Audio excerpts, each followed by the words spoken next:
Explaining how to assemble a clarinet. I'll be working from the bottom up.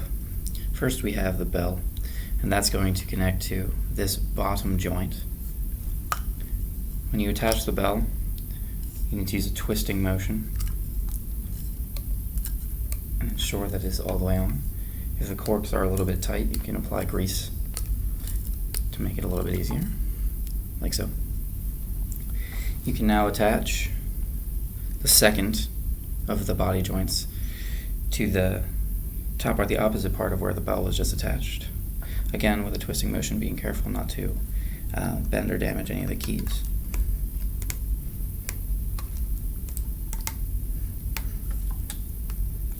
Typically, you want to make sure that right here, this top little mark from the piece of metal from the top joint is overlapping the corresponding piece on the bottom joint. Now we're most of the way done. I'm going to put this aside for a second. I'm going to attach this neck joint to the actual mouthpiece. Again, using a twisting motion. The smaller end, slightly smaller end, goes onto the mouthpiece. Using a twisting motion to ensure that things go on smoothly, nothing gets damaged. You've got the ligature here, and you have to loosen these keys and remove that so that you're able to put the reed underneath and onto the instrument.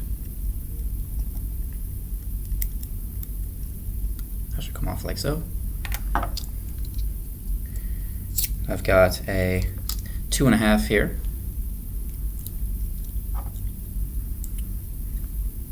The reed is going to go up against the instrument, like so, and you can adjust the height accordingly, and also the placement left and right.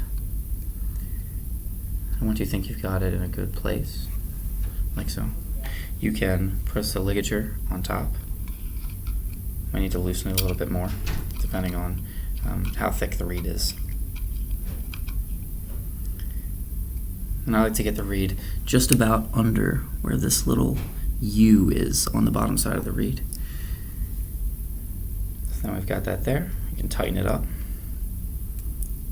being careful not to tighten it too much. You can end up damaging your reed.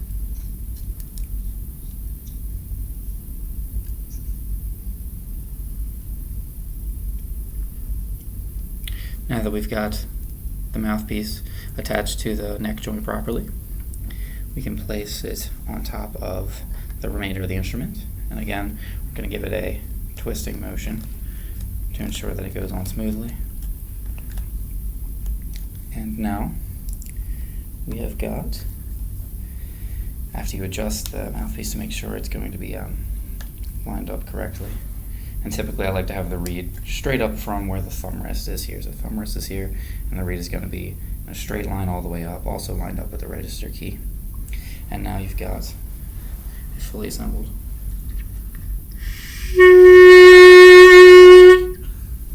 clarinet.